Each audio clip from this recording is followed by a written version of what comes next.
what's the use of two strong legs if you only run away? And what use is the finest voice when you have nothing good to say? What good is strength and muscle if you only push and shove? And what's the use of two good ears when you can't hear those you love? It's not just what you're born with, it's what you choose to bear. And it's not how big your share is, but how much you can share. And it's not the fights you dreamed of, but those you really fought. It's not what you've been given, it's what you do with what you've got. Yeah, it's not just what you're born with, it's what you choose to bear.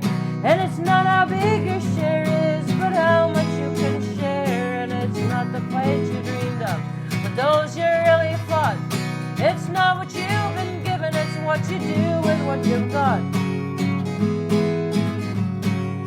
Hi, friends. Welcome back to Seeds of Revolution. Today, we have a great guest for you. He is Dr. Mark Antliff. Mark is Mary Grace Wilson Distinguished Professor Emeritus in the Department of Art History, and Visual Studies at Duke University. His current research focuses on radical pacifism and aesthetics in Britain and Europe from the period of escalating political crisis during the 1930s to the catastrophic aftermath of World War II.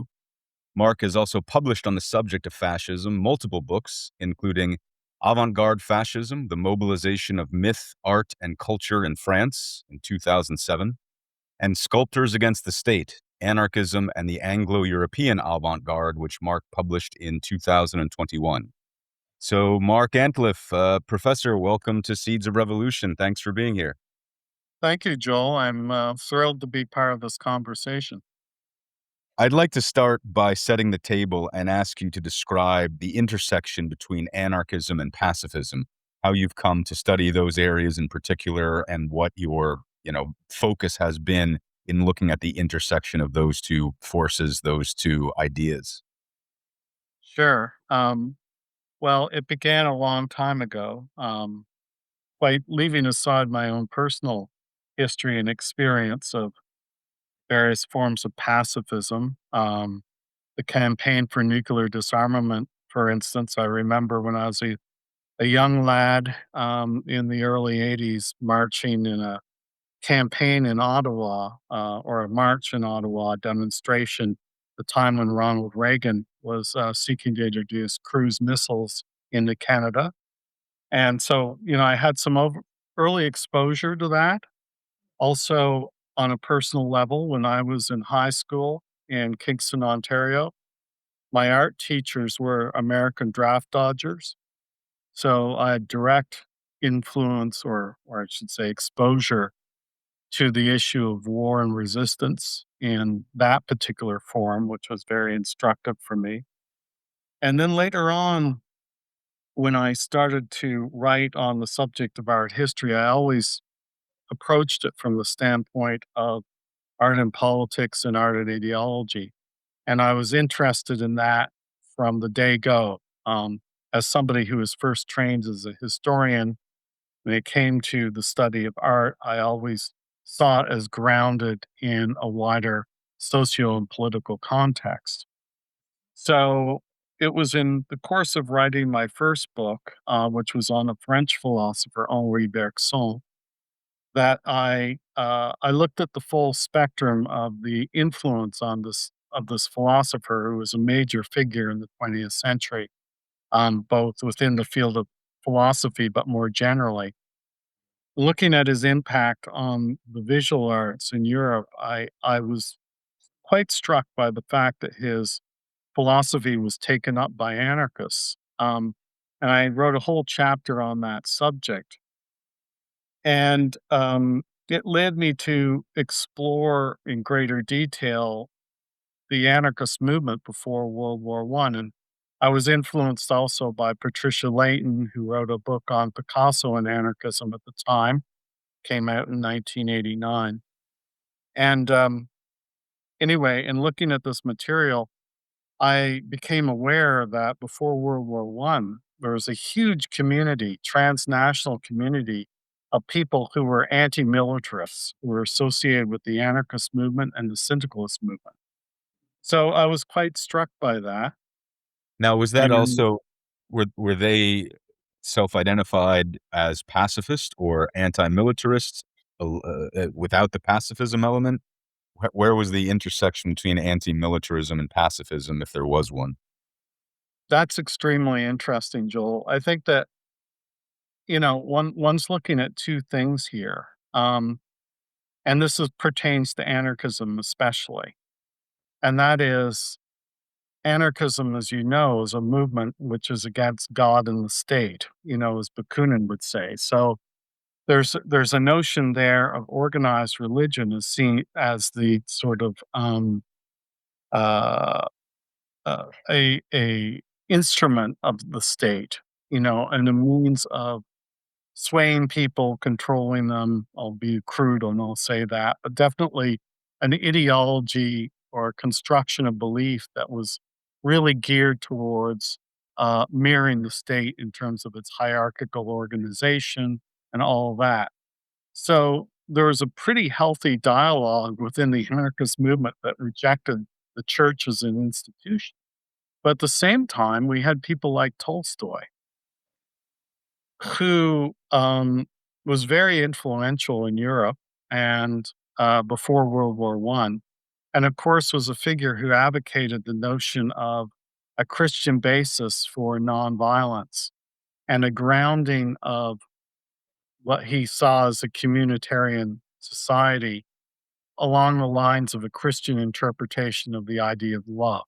So one has here a notion of anarchism that's grounded in the self, in a sense of responsibility, of personal responsibility, and empathy with others that precludes any notion of violence, both personal or institutional. So that particular strain of thinking, which was, after all, a form of resistance to the state, was wrapped up within this anti-militarist construct. So anarchists were broadly anti-militarist for reasons of their opposition to the state as an organizer of violence. But one had within the ranks of that community also those who were Christian anarchists who were basing their notion of resistance primarily, I think, on the idea of personal responsibility and a kind of ethical transformation of the self as something that could persuade others to undergo a similar experience. Where did the militarist strain of anarchism fit in? Because I'm thinking specifically of there were, traditions in Russia, in the United States, of anarchists who were certainly anti-militarist in the sense that they didn't support imperial war and capitalist war, but they certainly weren't pacifists. In fact, they oftentimes violently resisted and sought to violently overthrow the state. So Wow. how does that fit into your study and conception of anti-militarism and pacifistic elements of anarchist thinking? Well, it's a house divided. I think I that like all houses. yeah, I think that, it's a big tent with some odd energy going on within it. Yeah. Because both of these constituencies existed side by side, and you're quite right. The syndicalist movement in particular, which was very powerful before World War II or World War One, but continued into the interwar period. The platform of the syndicalist movement was of armed revolution. You know, there's the notion of a general strike to uh, um, thwart the government, right, and bring it down through a refusal to engage in the capitalist system. But that was coupled with the notion of armed resistance or insurrection. So, I'll give you an example of that, which I studied at length in my my book on sculptors against the state. I was looking at a sculptor named Henri Gaudier-Bresca, who was a self-declared anarchist, and he was affiliated with a broader movement, which was founded by a ex-socialist named Gustave Hervé, who advocated a notion of social war. Guerre sociale was the sort of name of his journal, and in it, he had a blueprint, which was something that the anarchist syndicalists advocated and endorsed, which was the notion of resistance to war. So, general strike. But if soldiers find themselves at the front believing in revolution, they would refuse to fight those on the other side of the line, the enemy, so called. Instead, they would turn their guns on the military leaders, the lieutenants, the colonels, the captains, the sergeants in their own ranks, and join with their brethren who were engaged in a general strike on the home front in completely overturning the status quo. So there you have, an endorsement of violence. That's a form of a resistance to the violence of the state, but an endorsement of violence for other ends. Mhm. Um, and That's that's the interesting. distinction. Did that I'm thinking of, like, and I know it wasn't an anarchist movement, but I'm thinking of the, French mutinies that occurred in, I think, 1919 or 1918. Mhm. Was there any effort by anarchists in the ranks of either the Central Powers or the Allied powers during World War One to mobilize along those lines and to turn their guns against the people sending them out to war, as opposed to shooting just other working class men like themselves? Right. That's a very sad story. Yeah, That there it was completely the anarchist movement, as you know, was crushed. And within the ranks of the anarchist movement, as you also undoubtedly know, one had people like Peter Kropotkin. We greatly admire Kropotkin. He's a central figure in the anarchist movement. But when World War One was declared, he and a number of very prominent anarchists associated with the anarchist communist movement actually sided with the French yeah. Republic, declaring it to be a kind of repository of the revolutionary tradition in a nascent sense, looking back to the Commune, for instance, and saying that the Republic was a formation, as it were, that was protecting some of the values that they claimed to stand for. Kropotkin, John Grave, these other anarchists who signed on to the war. And in part, this was based, I think, on Kropotkin's own prejudices in his case, in as much as he had been incarcerated in Germany and he'd experienced the Prussian state, I'll call it that, as much more militarist and authoritarian than whatever he'd encountered in France. So um, there's a sense that, or a myth, I'll call it that, of France as a repository of revolutionary potential that then could be resuscitated after the war itself. Whereas if Germany conquered France, one would have an out and out, more authoritarian, more militarized and oppressive social order than existed under the French government. Now, There were a why lot of people who actually believed that.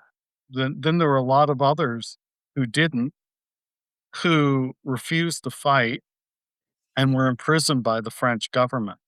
Um, one of the, I think, most memorable characters is a guy named André Colomer, who later on became a very important figure in the anarchist syndicalist movement in France in the interwar period. But when World War One broke out, he refused to fight. He went into hiding. He fled to Italy and sought refuge there until Italy joined the war in 1915. And he eventually was hunted down and thrown into prison for the period of World War One, the remaining period. And he was not alone. Many went through that, and many suffered horribly as a result of their experience in prison. I'm curious why Kropotkin and others sought to support the French state and seemingly, you know, I don't want to say necessarily ignore their anarchist leanings, but turned more of a blind eye towards their political thinking in favor of this French war when, it was a scant 50 years previously that the French had crushed the Commune in, I think it was 1971. And Mhm. so why was there this refusal to see the French government as hostile to, the broadly progressive forces of the left, anarchist, communists, communards, whatever they want to call them, eh, and this insistence on holding up and supporting France, even in what was clearly, maybe in hindsight, but was clearly a war for imperialism, colonialism, capitalist rivalry? It's such a great question, Joel. And, like, yes, the commune, that's the crushing of it in 1871, a horrible event. And Kropotkin knew better. So did Jean Grave. I don't have an explanation for that. And it's been a long time since I read their declaration, which was written shortly after the war broke out in support. Mhm. Um, so Uh, if you could find that and alert your listeners to it at some point, they could read it for themselves. But as I said, I think the predominant message was France is a more pluralistic society. It allows for a greater spectrum of political expression, and the government was not organized in a way that was as authoritarian as one found in Germany. Um, Now, how did that? Germany itself as a state was organized through violence, right? So in a sense, they're saying, well, France has democratic institutions that are more flexible than that. Um, and somehow, we feel that there are rights and values here that are worth defending. Now, I how, don't know and what to say. this might be me again asking you to read the minds of people long dead. But then I wonder how they conceived of the Prussian state as so anti-democratic or anti-progressive when, I mean, it clearly was in so many ways, but it also had the single largest socialist party in Europe and the single most powerful socialist party in Europe. And they immediately caved and voted for war credits just like everybody else. But at the Mhm. time, you know, the German Empire was not the right wing boogie monster that it became in the 1930s and 40s. It had significant progressive elements to it. Totally agree with you. I think that again, trying to put myself in their place at that time, what they witnessed was a complete caving Yeah. of the international solidarity they thought was going to take place, right? So, right there, however progressive and forward-looking things were in Germany, and you're right. I mean, the anarchist movement was powerful in Germany. One nevertheless had a caving in, a breakdown of that solidarity when they most hoped for it. And so one can look at this signing of this declaration as a moment of disillusion, I think. What are we going to fall back on? Um, that's my only explanation I can give. I can't. I wish I could say more, but it's not something I've studied enough. Um, I have many guilty pleasures. And one of my least of guilty pleasures is I truly love reading alternate history. And I know we're going far afield of well, maybe not that far afield of your expertise, depending on how comfortable you are speculating. But I'm curious because the more I've read, the more I have thought, have agreed with many scholars who have come to see the outbreak of World War I as a much more significant hinge point in history than the outbreak of World War II, certainly more determinative. And I'm just curious what you think the impact would have been, and here's where we get to engage in baseless speculation, what the impact would have been if Kropotkin, if the German Social Democrats, the impact on anarchists and forces of the left, if they hadn't caved in, if they hadn't, in the case of the Social Democrats, voted for war credits, in the case of Kropotkin, supported France if they had stood by their internationalist principles. Do you think that would have made a difference to the movement in the long run, or was it sort of destined to be consumed by this all-consuming war? I think it would have made a difference. You know, Yeah. just imagine if there'd been a general strike across France and Germany and the UK, when that war was declared. I think it would have made a huge difference. And, ironically, of course, later on, where did anarchists pin their hopes? In the Soviet Union. When the Russian army went into mutiny, and that government collapsed. So, that was the sort of model, imaginary model, but was a model that they saw as probably looked at and thought, gosh, I wish that happened in our countries. So I think it would have been amazing if that had happened, Mm. and Well, transformative. I will say that. oh, but for a different world, my friend. Uh, Yes. well, thank you for playing with me in my alternate history game.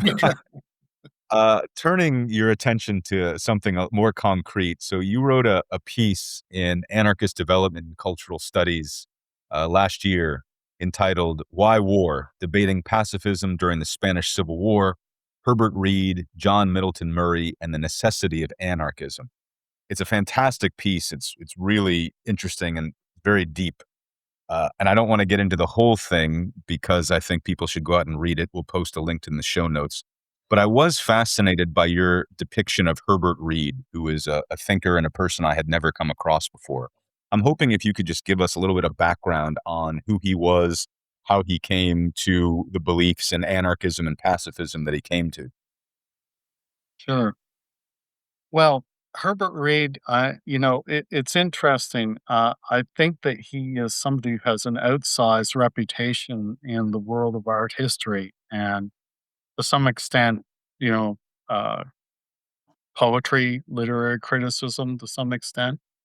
But he was a real interesting individual who was somebody who participated in World War One, and he went through the crucible of that experience.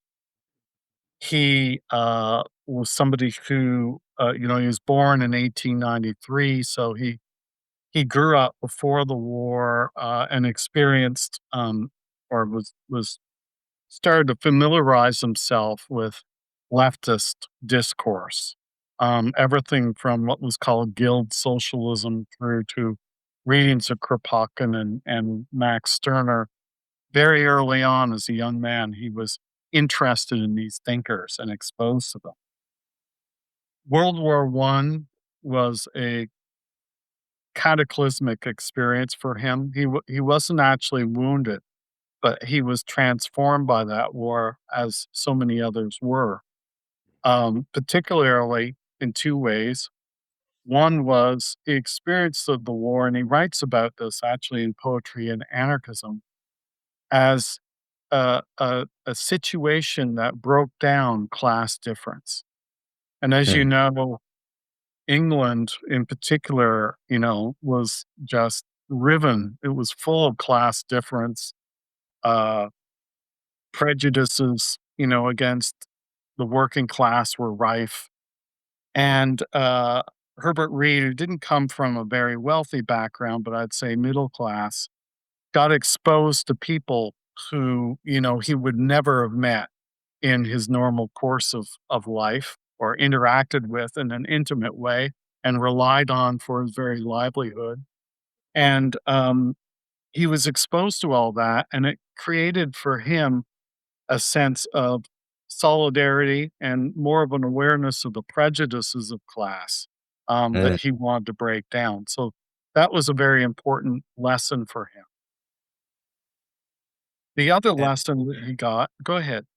no, no, no. Please continue. Yeah.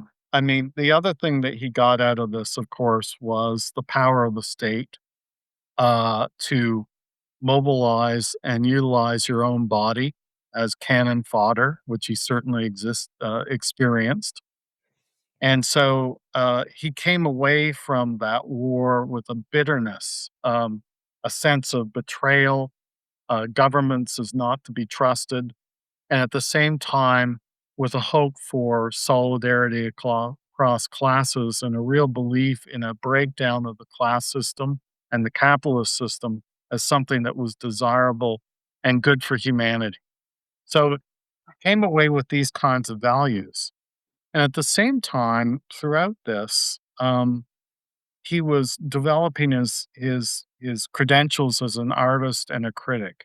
So he was a poet and he wrote war poetry, which was very much in the genre of Robert Owen and Sassoon and other war poets, people that wrote about the war from the standpoint of betrayal, cynicism, anger, all these sorts of emotional uh, uh, resonances were part of what he absorbed. So the poets of that generation were iconoclasts. They were overthrowing the traditions of poetry that existed before the war, writing a new form of poetry in the crucible of war that was an expression of their opposition to war.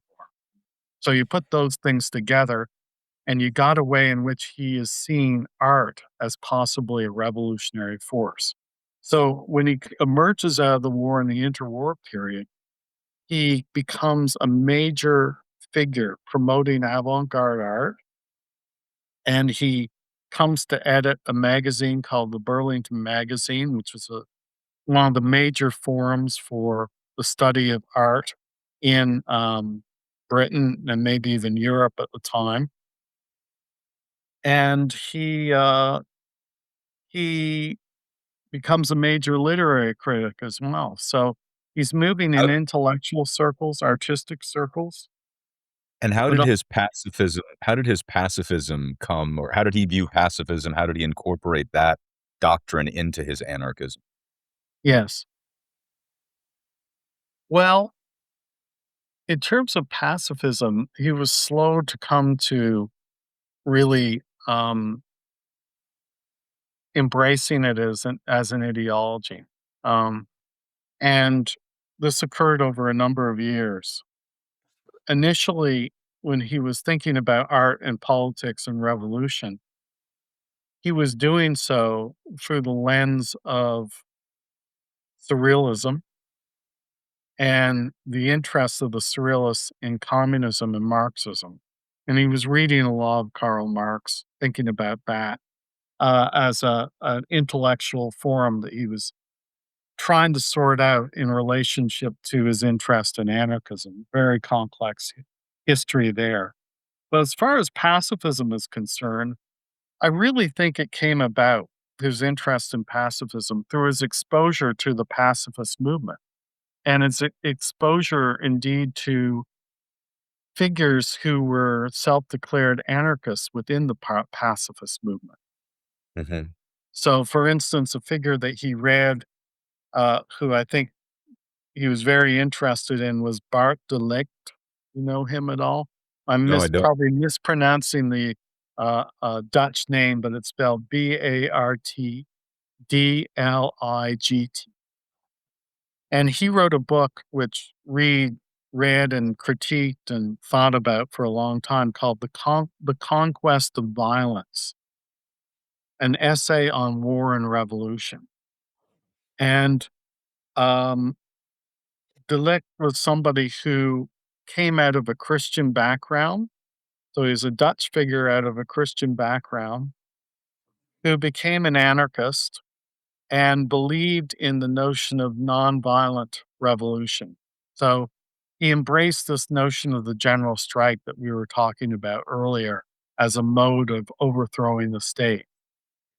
And he uh, he wrote this manifesto, which was published in 1937, was highly influential in the pacifist movement. And Herbert Reed was exposed to it and thought about it. And in turn, I think as a result of that and his exposure to what's called the Peace Pledge Union, which started in 1936, began to really try to think through what is my attitude about pacifism? How would I interpret pacifism from an anarchist perspective? Do I think it's something that stands for a total and absolute and global commitment to nonviolence in all forms? Or am I somebody who embraces violence from the perspective of anarchist insurrection or revolution as something that is viable and has um, legitimacy compared with the violence of the state? So, And where did he come down? well, his I think what happened was over time his conceptions changed. Um, Before World War II, at the time when, I was studying his relationship to the Peace Pledge Union and to the pacifist movement during the Spanish Civil War, he came down on the side of the use of violence as a legitimate thing on the part of anarchists in any attempt to overthrow the state, because he thought that this was what he called a prerequisite to peace. Anarchists, to his mind, overthrow the state because the state is the organizational entity that actually promotes and foments violence. So, violence is not something that is only about your own personal disposition and the way in which you conduct yourself in society. It's also about socioeconomic forces that promote violence and could coerce you to participate in it, not for reasons of positive values, social justice, this sort of thing, but in support of false values, shall we say, or values that you drink the Kool-Aid and you think you're doing good things, like Kropotkin did in during World War One. You quote So Reed. He has a quote that you report in your article, which I thought was fascinating, and you write that Reed states, quote, "Some of the most aggressive and egotistical people I know are active pacifists." So, he seemed to have some, hostility to pacifism, at least initially, or am I misreading that quote? no, you aren't misreading it, and I think what's interesting about that, it actually brings to mind a wonderful quote by George Woodcock, who, as you know, is I'll identify him as Canadian anarchist, but actually he's an international anarchist like every anarchist. But he happened to reside here in British Columbia and had a big impact on the anarchist movement for many decades here in Canada. But he wrote a little book called Civil Disobedience, which was published in 1966. I'm going to read a little quote from that, which I think gets at what you're asking and what we've been talking about. And this is what Reed was thinking about with regard to aggressive pacifists, intolerant pacifists. Woodcock writes, central to the whole concept of integral nonviolence is the idea of what we often call the change of heart. And this is central to the Christian notion of nonviolence, the religious notion of nonviolence. The nonviolent man must be in control of his emotions. He must be able to dominate his desires. And to do this, he must, in fact,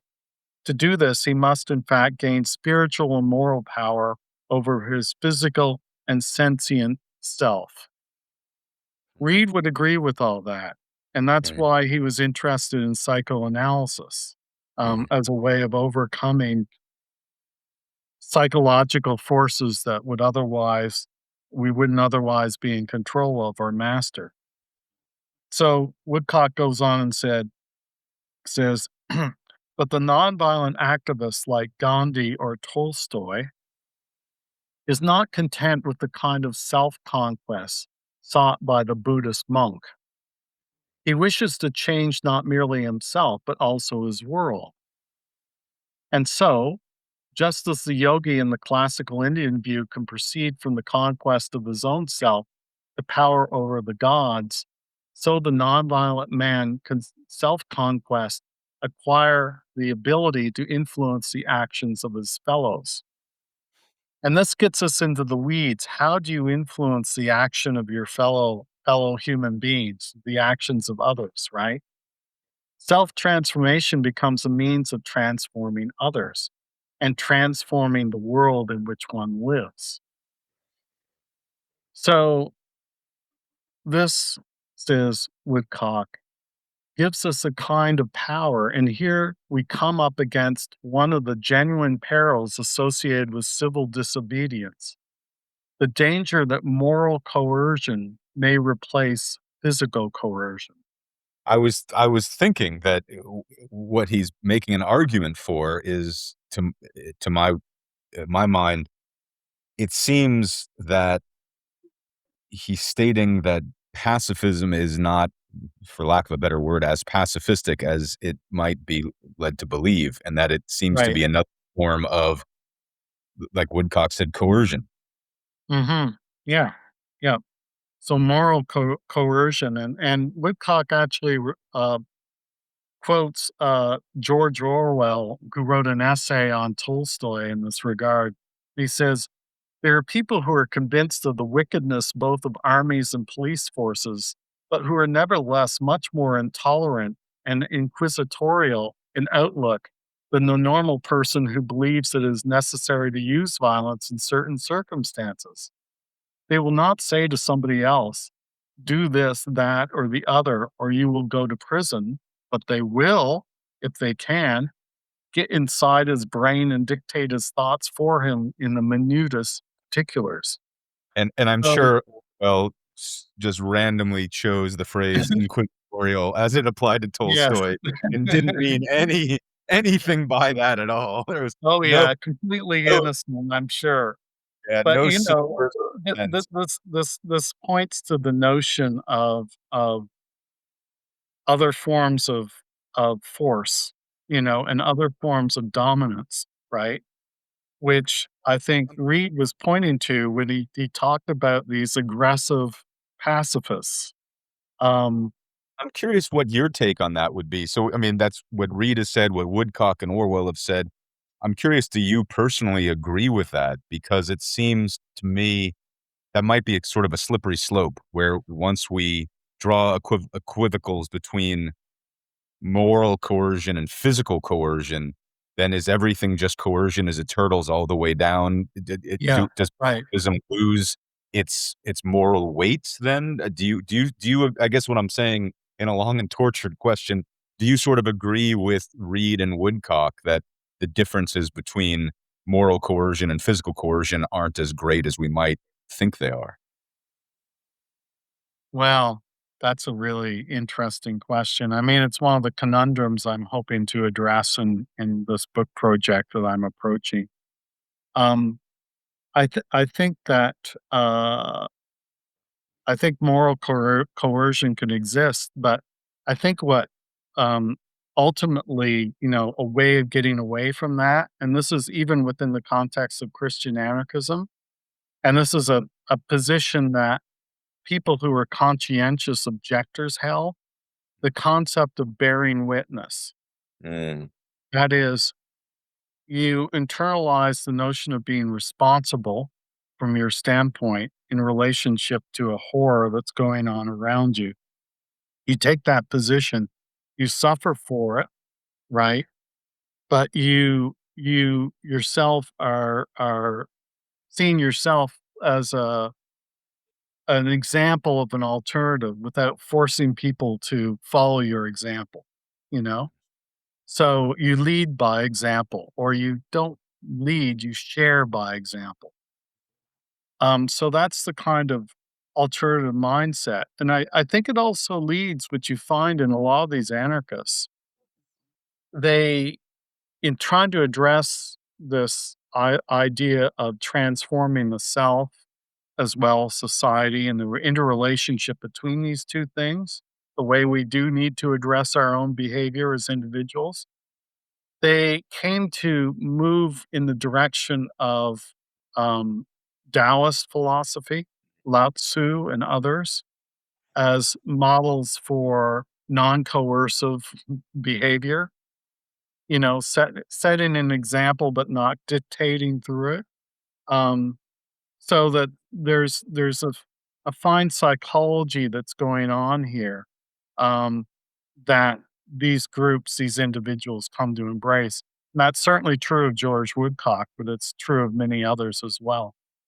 I wonder what the end of that road looks like, because hearing you describe it, it sounds it, it it sounds more like anarchism as a moral and spiritual project as opposed to an economic and political project.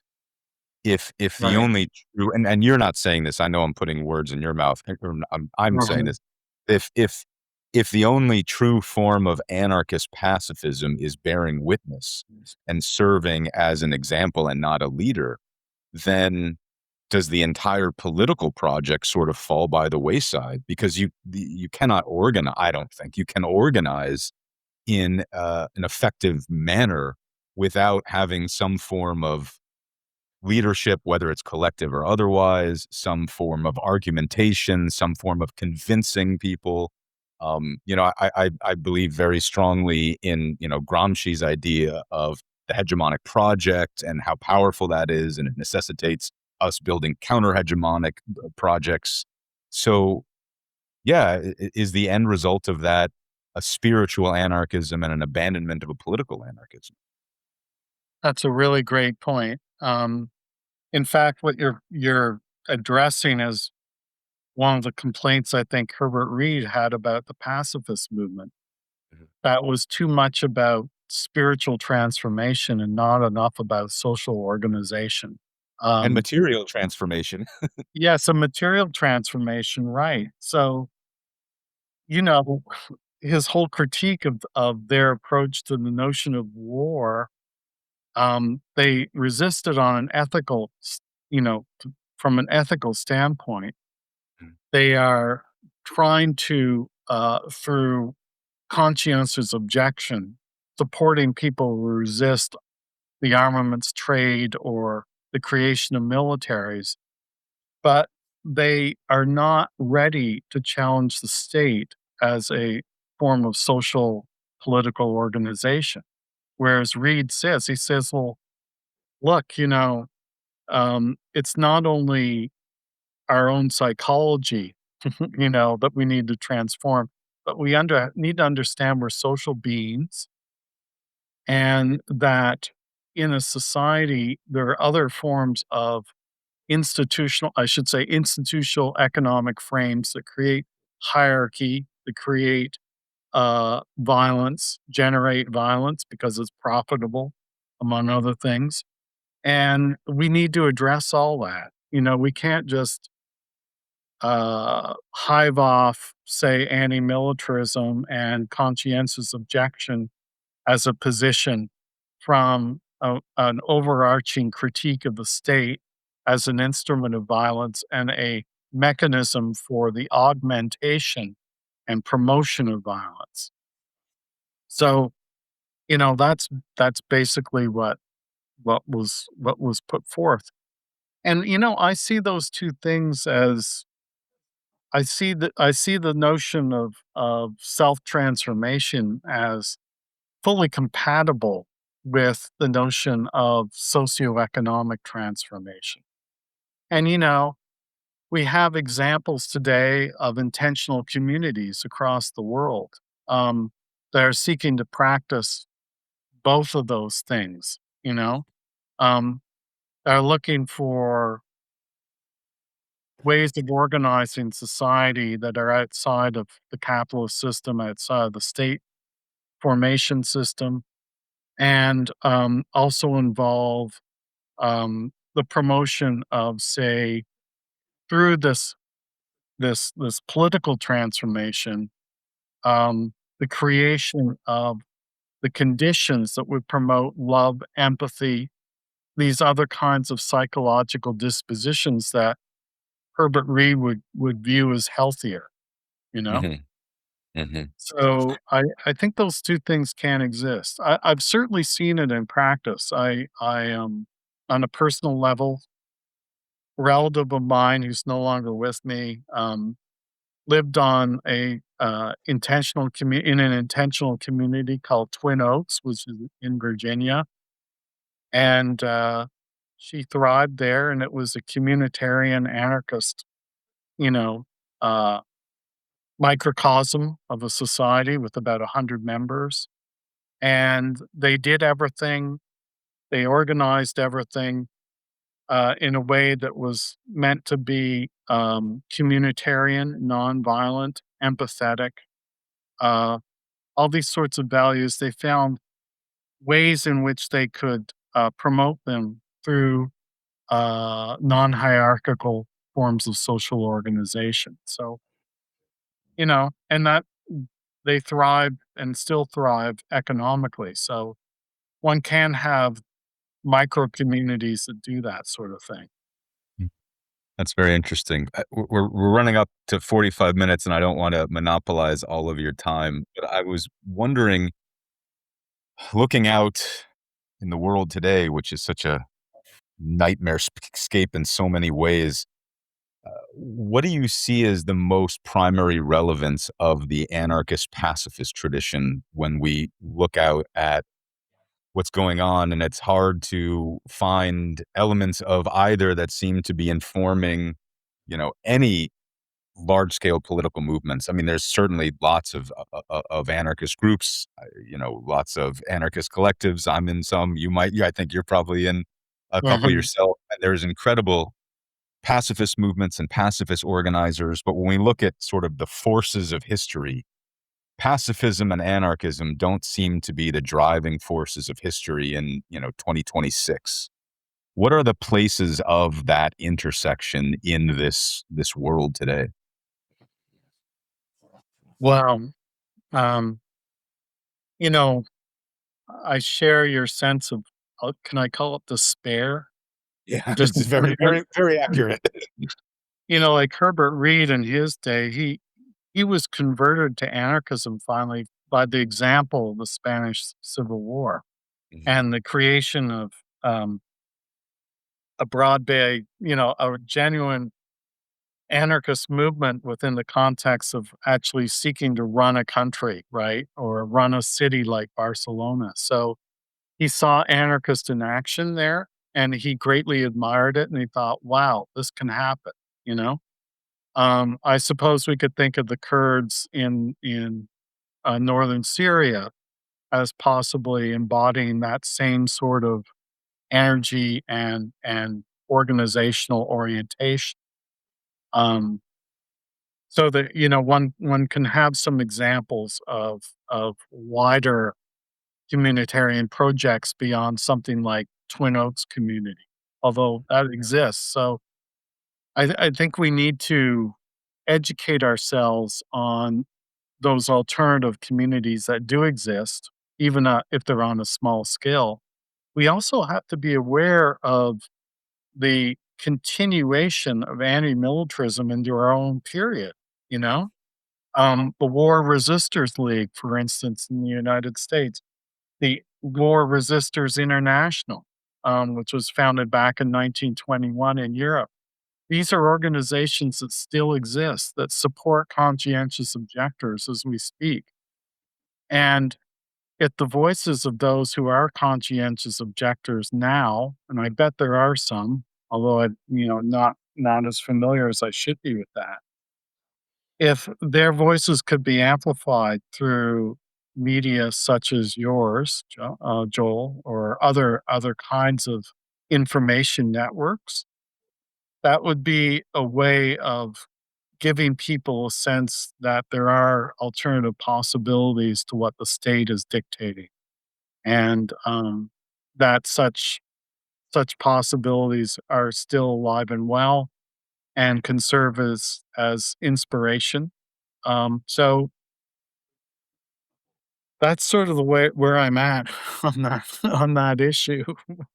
Well, Um, And I appreciate you being here and doing your part to help spread the word and educate us on these histories, because it's really, really critical. And there are vanishingly few places that we can go outside of our own collective efforts to hear about these authors and to talk about these artists and to discuss these thinkers. So I really, really appreciate it, Mark. Okay, thank you very much, Joel. Thank you. So, Dr. Mark Antliff, he is the professor, distinguished professor emeritus in the Department of Art History, and Visual Studies at Duke University. Mark has published a couple of books, including Avant-Garde Fascism, The Mobilization of Myth, Art, and Culture in France in 2007. And in 2021, Mark most recently published Sculptors Against the State, Anarchism and the Anglo-European Avant-Garde. Mark, thank you so much for being on Seeds of Revolution. I really appreciate it. It was a pleasure. Jesus Christ came back today like you threatened he will. Which poor group of people do you think that he would kill? And who would Jesus choose to starve if you gave him the chance? And if there was a genocide, would he take a neutral stance? Who would Jesus bomb? Tell me, who would Jesus bomb?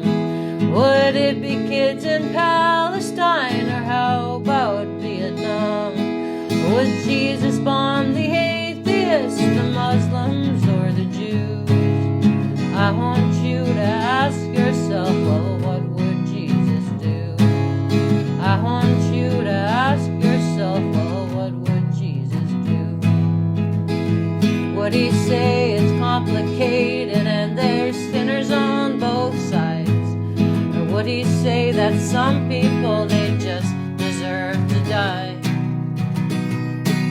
If Jesus Christ rose from the dead and on a sidewalk slept, would you extend your hand to him or just watch where you stepped? Who would Jesus bomb? Tell me, who would Jesus bomb? Would it be kids in Palestine, or how about Vietnam? Would Jesus bomb the atheists, the Muslims, or the Jews? I want you to ask yourself, well, what would Jesus do? I want you to ask yourself, well, what would Jesus do? Would Jesus hate the gay folk, the queer folk, or the trans? Would he suggest they end their lives according to God's plans?